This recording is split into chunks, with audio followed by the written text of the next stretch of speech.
인 히스타임 하나님의 시간, 여러분과 함께하는 지성은 목사입니다. 이 시간에는 우리 함께 기도하는 시간입니다. 중보 기도하는 시간입니다. 많은 분들이 중보 기도 제목을 저희들한테 보내주십니다. 그런데 안타까운 것은 이 시간에 다 소개해드리지 못해서 그게 참 안타까운데, 오늘은 두 분의 기도 제목 여러분 앞에 소개하고 함께 기도하는 시간 갖도록 하겠습니다. 오늘은 특별히 두 분이 다 익명입니다. 무명으로 이렇게 기도 제목을 보내주셨습니다. 사실 중보 기도할 때 이름을 밝히는 것도 중요하지만 또 이름을 사정에 의해서 밝히지 못하는 것도 괜찮습니다. 주님께서 구체적으로 기도하라고 했는데, 그 구체적이라고 하는 의미는 기도의 내용과 기도의 어떤 주제가 구체적이라고 하는 말이지 어떤 사람이 구체적이다, 저는 그렇게 생각하지는 않습니다. 그래서 아주 구체적인 기도 제목, 물론 익명으로 보내주신 두 분의 기도 제목을 함께 나누고 함께 기도하는 그런 귀한 시간 갖도록 하겠습니다. 첫 번째 기도 제목은 오하이오주에서 보내주신 성도님의 기도 제목입니다. 언니의 가정을 위해서 기도 부탁을 드립니다. 형부가 치매로 오랫동안 고생하다가 3주 전쯤 먼저 하늘나라로 떠났는데, 정상적으로라면 벌써 장례를 치르고 화장을 했어야 하지만 우울증을 앓고 있는 언니의 아들이 돌아가신 형부의 시체를 다른 곳에 맡겨놓고 매일 술을 마시며 방황하고 있습니다. 아버지를 먼저 잃은 그 아들, 우울증에 앓고 있는 아들, 아마 굉장히 큰 충격과 또 큰 아픔이 있어서 아마 장례 절차를 제대로 지금 수행하고 있지 못한 것 같습니다. 언니는 아들이 무서워 장례 절차를 하자는 이야기도 하지 못한 채 발만 동동 구르고 있습니다. 부디 하나님께서 조카의 우울증이 치유되도록 도우셔서 이성적인 판단을 할 수 있도록 돌봐 주시기를 간절히 기도합니다. 그로 인해서 장례도 치르고 가정이 안정될 수 있기를 원합니다. 무엇보다도 몸과 마음이 어려운 가운데 있는 언니가 회복될 수 있기를 간절히 기도합니다. 함께 기도를 부탁드립니다. 오하이오주에서 있는 성도님, 무명의 성도님이 보내준 아주 정말 안타까운 그런 기도의 제목입니다. 정말 형부가 돌아가셨는데 그 형부의 돌아가신 그 시신을 하나님 앞에 이제 장례 절차를 밟아야 되는데 그것을 못하고 있는 그런 안타까움, 그리고 조카가 우울증에 깊이 빠져서 정말 그곳에서 헤어나지 못하는 그런 안타까운 기도의 제목 보내주셨습니다. 우리 이분을 위해서 우리 함께 기도하도록 하겠습니다. 우리 다 같이 기도하겠습니다. 사랑과 은혜가 풍성하신 주님, 모든 연약하고 그리고 정말 부족한 것들을 강하게 하시고 온전케 하시고 채우시는 그런 하나님, 감사를 드립니다. 오늘 특별히 함께 기도하는 것은 오하이오주에 있는 어떤 성도님, 정말 간절한 기도 제목을 우리 가운데 내놓았습니다. 정말 언니를 위해서 간절히 기도합니다. 형부가 이제 3주 전에 하나님 나라에 먼저 부름을 받았는데 정말 그 형부가 장례 절차를 잘 마치고 잘 이제 안장될 수 있도록 위해서 기도합니다.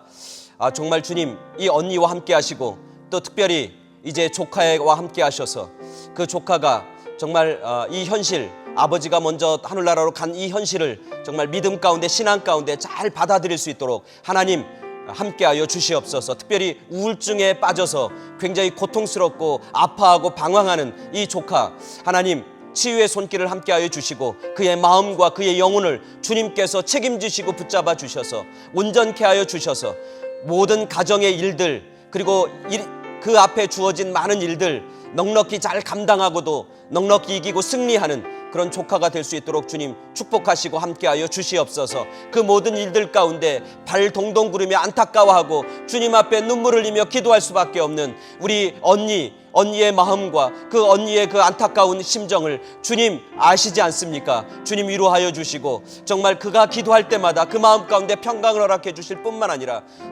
그 언니가 놓여있는 여러 가지 환경과 상황들 가운데 주님 역사하셔서 하나씩 하나님의 손길과 하나님의 인도하심과 하나님의 역사가 드러나고 나타날 수 있도록 인도하여 주시옵소서. 그래서 언니의 가정이, 그리고 언니의 그 아들이, 그리고 그 언니를 통해서, 그 아들을 통해서 정말 하나님 앞에 영광 돌리는 아름다운 장례가 온전하게 아름답게 잘 마무리될 수 있도록 주님 함께 하시고 축복하여 주시옵소서. 모든 일 가운데 동행하시고 개입하시는 하나님 감사드리오며 예수 그리스도 이름으로 기도드렸사옵나이다. 아멘. 아멘. 두 번째 기도 제목입니다. 두 번째는 캘리포니아에 살고 있는 분, 익명으로 기도 제목 부탁해 주셨습니다. 남편이 부교역자인데 교회에서 담임 목사님과 보이지 않는 오해와 갈등이 쌓여 요새 목사님과 계속 냉랭하게 지내고 있습니다. 사모님이신 것 같습니다. 부교육자 사모님이 기도 제목을 보내주셨습니다. 처음 이 교회에 왔을 땐 담임 목사님과는 물론이고 모든 교우들과도 사이가 너무 좋아 이렇게 사역이 편해도 되나 할 정도로 감사한 일만 있었는데 요즘엔 그때에 비해 남편이 더 못하는 것도 없고 특별히 실수를 한 일도 없는 것 같은데 예전보다 훨씬 더 눈치를 보게 되는 것 같습니다. 관계가 어렵다 보니 남편 마음의 기쁨도 사라지고 모든 일이 피곤하게 느껴져서 집에서도 계속 어두운 얼굴로 지내는 것이 안타깝습니다. 그리고 본인이 사역자와는 맞지 않나 하는 심각한 고민도 하는 것 같습니다. 모든 것을 다 아시는 하나님이 지금의 이 어려운 관계를 풀어나갈 수 있는 지혜와 사랑을 남편에게 부어주시길 기도합니다. 그리고 지금 당장은 힘들고 아프지만 꼭 이 시간을 지나 더 성장하고 성숙할 수 있길 간절히 기도합니다. 부목사님, 사모님이 기도 제목 보내주셨습니다. 사역하다 보면 가장 힘든 것 중에 하나가 이 관계입니다. 특별히 함께 사역하는 사역자들 간의 관계 굉장히 중요합니다. 그걸 통해서 사역의 보람도 느끼기도 하지만 그걸 통해서 사역의 어떤 갈등과 또 사역의 어떤 어려움을 경험하게 되기도 합니다. 우리 부목사님 참 힘든 가운데 있는데 사실 저도 목회하면서 힘든 경우가 참 많습니다. 특별히 관계 속에서 오는 그런 힘든 것이 참 많습니다. 근데 이렇게 돌아보면 그 관계 속에서 힘든 걸 가지고 정말 하나님 앞에 매달리고 기도하면서 하나님을 바라보면서 정말 더 성숙해지고 더 온전해지고 더 강해지고 더 아름다워지는 사역자의 모습으로 나아갔던 것을 제 경험을 비추어 봐서 이렇게 소개해 드립니다. 우리 부목사님 또 우리 사모님 힘든 가운데 있는데 기도하면서 정말 하나님께서 더 크게 더 아름답고 더 멋지게 쓰임받고 사용되어지는 그런 귀한 사역자 귀한 목사님 되길 간절히 소원합니다. 우리 이 부교육자 위해서 우리 사모님의 기도 제목을 위해서 우리 함께 기도하도록 하겠습니다. 우리 다 같이 기도하겠습니다. 부족하고 연약한 사람을 택하시고 부르시고 내가 너를 지명하여 불렀나니 너는 내 것이라고 말씀하여 주신 주님 감사를 드립니다. 부르시고 택하신 분이 주님이십니다. 택하심에 부르심에 합당한 열매를 맺힐 수 있도록 주님 지혜 주시고 주님 능력 주시고 주님 도움의 손길들을 허락해 주시옵소서. 특별히 오늘 이 사모님이 정말 남편 되는 교육자님 남편 되는 목사님을 바라보면서 굉장히 안타까운 마음을 가지고 기도 제목을 나누어 줬습니다. 주님 이 사모님의 안타까움과 이 사모님의 기도를 주님 응답하여 주시옵소서. 남편 되는 우리 부교육자님 지금 힘들고 어려운 가운데 있지만 이 힘들고 어려운 것이 도리어 성숙의 계기 되게 하시고 도리어 주님을 더 든든하고 단단하게 붙잡는 기회 되게 하시고 이 힘들고 어려운 것을 통해서 더 성장할 뿐만 아니라 더 연단받아서 하나님 앞에 더 크고 더 놀랍고 더 아름답게 쓰임받고 사용되어지는 그런 귀한 사명자로 우뚝 섰는 그런 귀한 사역자 될 수 있도록 주님 축복하시고 인도하여 주시옵소서. 절망하지 않도록 도와주시고 사역자의 길에 갈등하지 않도록 도와주시고 부르심이 분명하고 확신하고 사명과 소명이 확실할 터인데 주님만 바라보고 주님 붙잡고 믿음으로 나아가는 그런 우리 귀한 교육자 될 수 있도록 인도하여 주시옵소서. 오해가 있을 수 있습니다. 여러 가지 어려움이 있을 수 있습니다. 그러나 그 오해와 그런 여러 가지 어려움과 비난은 시간이 지나가면 진리 가운데 서면 말씀 가운데 서면 거룩함 가운데 서면 그 모든 것들이 다 나중에 풀리고 해결되어지고 온전케 되어지는 줄 믿습니다. 흔들리지 않고 말씀 가운데 진리 가운데 신실함 가운데 거룩함 가운데 서는 그런 귀한 사역자 될 수 있도록 인도하시고 축복하여 주시옵소서. 하나님 그의 마음과 그 온 가정에 주님께서 주시는 기쁨이 회복되게 하시고 사역의 그 보람이 회복되게 하시고 주님이 주시는 평강과 주님이 주시는 감격이 차고 넘치게 하여 주시옵소서. 우리의 기도를 들으시는 신실하신 주님 감사드리오며 예수 그리스도 이름으로 기도드렸사옵나이다. 아멘. 아멘. 많은 분들이 기도 제목 보내주십니다. 편지를 통해서, 그리고 전화를 통해서, 그리고 이메일을 통해서도 기도 제목을 보내주십니다.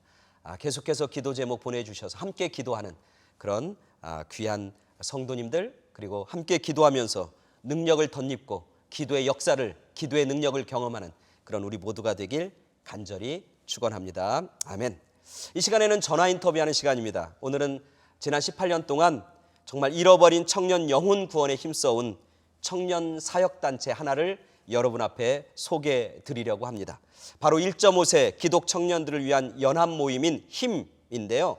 청년 부흥의 불씨가 점점점 꺼져가는 이 어두운 시대에 특별한 소명으로 청년 사역을 감당하고 계신 힘 사역의 대표 되시는 더글라스 김 선교사님 전화 연결되어 있습니다.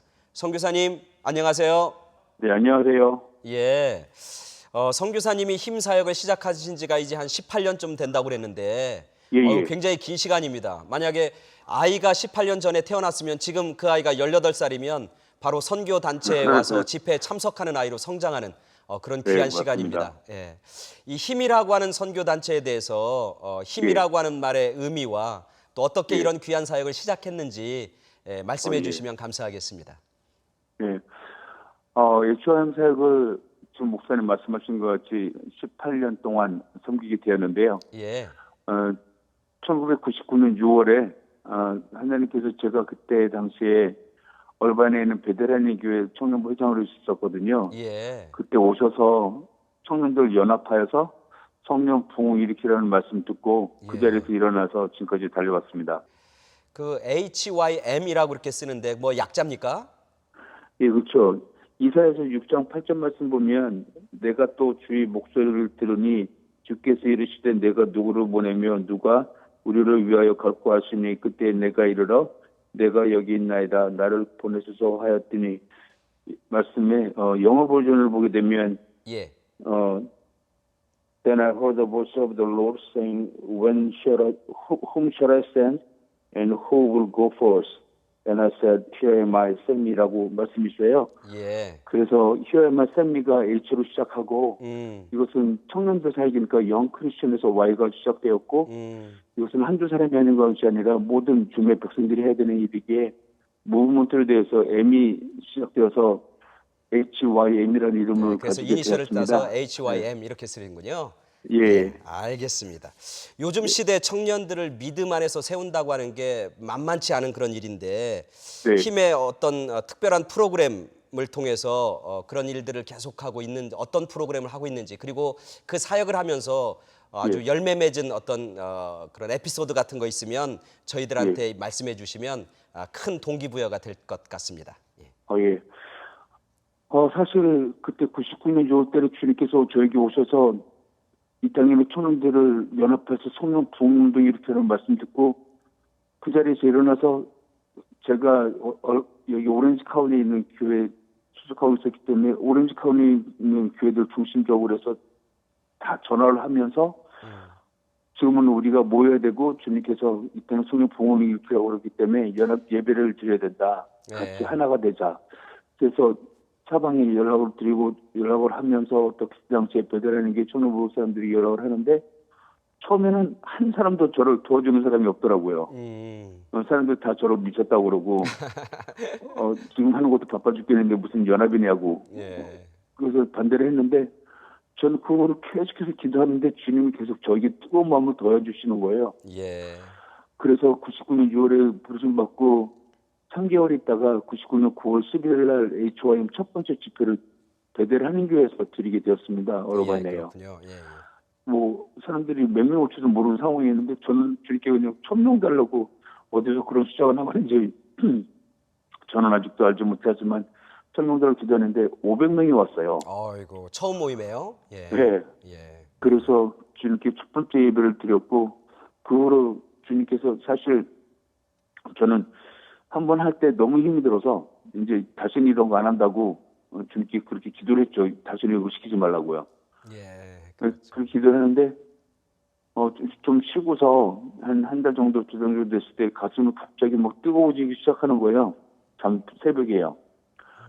제가 새벽에 일어나서 또 주님이 부르신 것도 가슴 뜨거워지니까 일어나자마자 또 2회 집회를 준비하게 되었고 지금까지 매년 봄, 가을 예배를 드려서 36번째 집회가 됩니다. 이제 이번에 4월 29일과 30일 드리는 집회가요. 이번 36회 힘 집회가 2017년 4월 29일과 30일 토요일과 주일 저녁 7시에 롤랜하이츠에 위치한 아름다운 교회, 주소가 1717 South Arabine Avenue, 예. 롤랜하이츠에서 예배가 드려집니다. 예. 강사로서는 한국의 그 수지 선한목자교회 담임이신 강대형 목사님께서 오시는데요. 예. 강대형 목사님 특별히 청년사역에 할필해 주신 분이시고 한국에서도 그 청년들에게 말씀으로 큰 영향을 끼치고 계신 분이라고 저 듣고 모시게 예. 되었습니다. 예. 이번 집회 주제는 사도행전 1장 8절 말씀을 주제로 하는데요. 예. 오직 성령이 너에게 임하시면 너희가 권능을 받고 예루살렘과 온 유대와 사마리아 땅까지 이르러 내 증인이 되리라 하시니라. 예. 말씀에서 내 증인, 예수 그리스도의 증인이 이번 집회의 주제입니다. 이거 그래서 그렇군요. 마이 윈니스로 되었습니다. 예, 감사합니다. 앞으로 힘 선교 사역의 비전과 계획이 있으면 좀 나눠주시면 감사하겠습니다. 예, 주님께서 99년 6월에 부족이 부르셔서 지금까지 달려오기는 한 표대만 바라보고서 온 것은 이 시대의 청년들을 연합해서 성령 부흥을 일으키라는 말씀이었거든요. 예. 사실 지난 18년 전에 그때 당시만 하더라도 각 교회들마다 청년들 숫자가 많았었는데 지금 우리가 알다시피 각 교회들마다 청년들 숫자가 너무나 많이 줄어들고 있는 상황이어서 예. 청년들을 연합해서 이 땅에 성령 부흥 운동을 일으키는 것이 목적이고 끝까지 달려가려고 합니다. 예. 그리고 참가를 원하시는 분들은 무슨 특별한 자격이 있어야 되는 건 아니고요. 20살에서 30대 초반에 그 청년들을 연합해서 성령 부흥 운동이 일으키는 것이 목적이기 때문에 내 삶 문제를 드리겠다고 하는 마음을 주님께서 주시면 누구나 함께 참가할 수 있다고 믿습니다. 이거 감사합니다. 앞으로도 그 힘의 사역이 계속 정말 힘 있고 능력 있는 그런 청년 사역이 되길 간절히 기도하겠습니다. 끝으로 감사합니다, 우리 목사님. 더글라스 킴 대표님 혹시 기도 제목 있으면 이 시간 함께 나눠주시면 제가 기도하고 그리고 오늘 인터뷰는 마치도록 그렇게 하겠습니다. 네, 저 기도 제목이라고 할 것 같으면 부족한 종이 이해를 지금까지 지난 10년까지 섬기고 있는데 이제 그 다음 세대를 또 이끌 수 있는 그런 젊은 사역자들이 또 함께 할 수 있기를 좋겠는데 그걸 위해서 기도해 주시면 좋겠고요. 예. 지금 사역이 주님께서 부탁하신 이 땅에 잃어버린 영혼들, 이 땅에 청년들을 살리는 데 쓰임받을 수 있도록 기도 부탁드립니다. 예, 감사합니다. 잠깐 그러면 제가 마무리하는 기도 하겠습니다. 다 같이 기도하겠습니다. 네, 감사합니다. 하나님, HYM 선교단체 정말 아침 이슬과도 같은 귀한 청년들을 대상으로 하나님의 사람들로 하나님의 사명자들로 세우는 그런 귀한 비전과 꿈을 가지고 18년 전에 이 사역을 시작하게 하시니 진심으로 감사를 드립니다. 이제 여기까지도 하나님께서 인도하시고 모일 때마다 하나님께서 성령 하나님께서 우리 가운데 임재해 주시고 성령 충만하게 해주신 것 감사를 드립니다. 이제 이후로도 이제 다음 주에 집회 모일 때인데 집회 모일 때마다 수많은 청년들이 구름대처럼 모이게 하여 주시고 모였을 뿐만 아니라 그 가운데 하나님의 임재와 하나님의 성령의 놀라운 역사가 나타날 수 있고 증거될 수 있도록 주님 함께하여 주시옵소서. 무엇보다 앞으로 이 힘 사역 HYM 사역을 이끌 수 있는 귀한 리더들이 세워질 수 있도록 간절히 기도합니다. 앞으로 이 귀한 사역이 끝나는 것이 아니라 계속해서 다른 사람들을 통해서 이어지고 계속해서 진행될 수 있도록 주님 축복하여 주시옵소서. 모일 때마다 하나님 함께하여 주시고 개입하여 주시고 하나님의 놀라운 살아계신 능력과 증거들이 나타날 수 있도록 축복하여 주실 줄 믿사오며 예수 그리스도의 이름으로 기도드렸사옵나이다. 아멘. 아멘.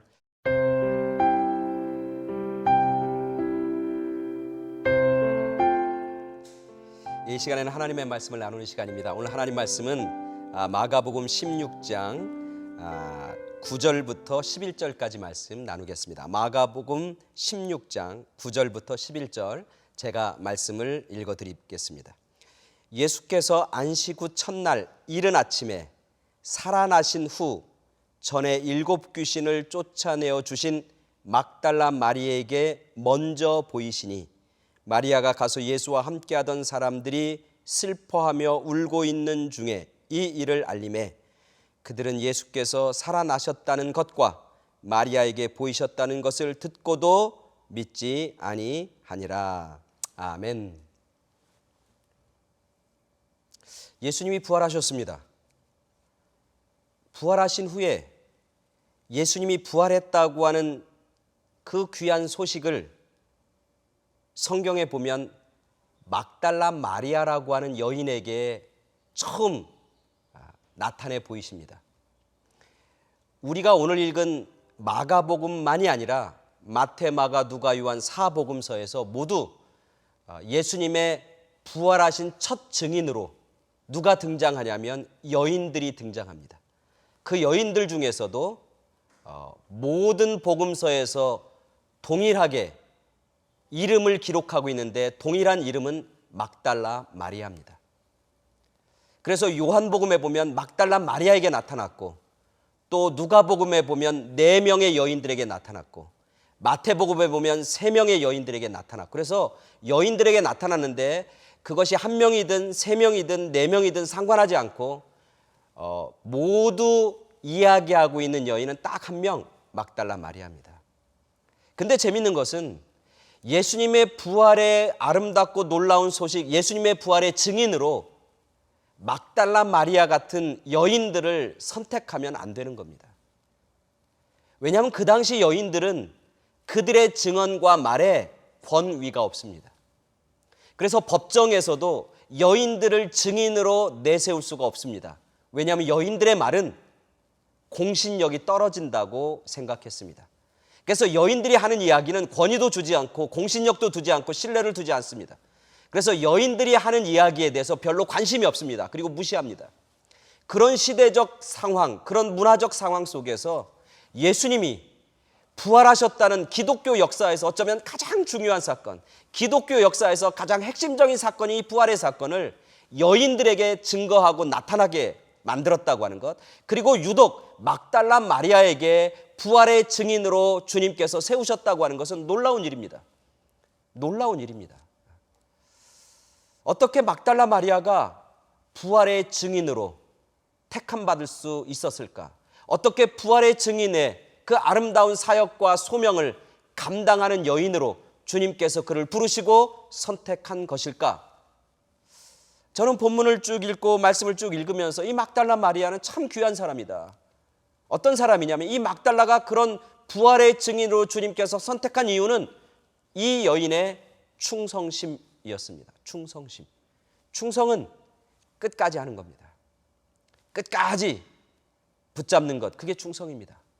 이 막달라 마리아에 대한 처음 이야기는 언제 나오냐면 누가복음 8장에 나옵니다. 누가복음 8장에 보면 예수님과 12제자가 사역을 하는데 옆에서 도와주는 여인들이 있습니다. 그 많은 여인들 중에 7 귀신 들렸다가 주님 앞에 치료받은 막달라 마리아도 그 여인들 가운데 등장합니다. 예수님의 초기 사역, 갈릴리에 처음 사역할 때부터 막달라 마리아는 주님 곁에서 주님을 섬기고 주님께 봉사하고 헌신했던 여인이었습니다. 그런데 예수님이 십자가상에서 돌아가실 때 그때 막달라 마리아의 충성심의 진가가 발휘되기 시작합니다. 예수님이 십자가에 달려 돌아가실 때 우리가 아는 것처럼 예수님의 12제자들은 다 도망갑니다. 남자들은 다 배반하고 도망갑니다. 그러나 예수님의 십자가 달려 돌아가실 때 그 마지막까지 따라갔던 여인은 누구였냐면 막달라 마리아와 예수님의 어머니 마리아입니다. 그래서 마지막 예수님이 십자가에 달려 돌아가실 때 그 십자가 밑에서 무릎 꿇고 눈물 흘렸던 여인, 그 여인이 막달라 마리아였고 예수님의 어머니 마리아였습니다. 그리고 예수님이 돌아가십니다. 예수님이 돌아가시고 예수님의 어머니는 그 자리를 떠납니다. 그러나 막달라 마리아는 끝까지 그 자리를 지킵니다. 유일하게 그 자리를 끝까지 지켰던 여인이 막달라 마리아입니다. 그래서 아리마대 사람 요셉이 빌라도에 가서 예수님의 시신을 달라고 해서 그 시신을 처음 무덤에 장사할 때 그 장사하는 것 거기까지 그 무덤까지 따라간 여인은 딱 한 사람이었습니다. 여인이 아니라 모든 사람 중에 딱 한 사람이었어요. 그게 누구냐면 막달라 마리아입니다. 막달라 마리아는 충성스러운 여인이었습니다. 그래서 어떤 사람은 이 막달라 마리아를 뭐라고 부르냐면 제자들 중에 제자, 제자 중에 최고의 제자다, 그렇게 이야기합니다. 왜냐하면 그녀의 끝까지 충성하는 그 충성심 때문에 그렇습니다. 오늘 주님은 그 막달라 마리아의 그 끝까지 자리를 지키는 그 충성스러운 막달라 마리아를 오늘 주님께서는 부활의 증인으로 사용하시고 세우시는 것을 보게 됩니다. 그만큼 주님이 막달라 마리아를 신뢰했다는 얘기죠. 그래서 막달라 마리아가 부활의 증인으로 등장하는 것이고, 부활의 그 복되고 아름다운 소식을 제자들과 세상 만민들에게 증거하고 전하는 첫 번째 증인의 사명, 첫 번째 그 일을 증거하고 보는 놀라운 축복을 막달라 마리아가 소유하게 되는 것이죠. 우리 시청자 여러분, 그리고 우리 성도 여러분, 끝까지 자리를 지키는 것, 끝까지 따라가는 것, 그게 충성입니다. 우리가 주님을 끝까지 따라가는, 끝까지 주님을 붙잡는 그런 충성스러운 성도님이 되어서 주님께서 놀랍고 위대한 일에 쓰임받고 사용되어지는 그런 영광과 기쁨과 축복과 풍성함과 감격을 맛보고 누리는 그런 저와 여러분 모두가 되기를 간절히 축원합니다. 지난 3개월 동안 인 히스타임에서 여러분들을 만나게 된 것, 저에게는 행복이었고 저에게는 기쁨이었습니다. 너무나 감사를 드리고, 여러분의 가정과 여러분의 삶과 또 여러분의 신앙생활 가운데 하나님이 주어주시는 은혜가 날마다 날마다 차고 넘치게 되기를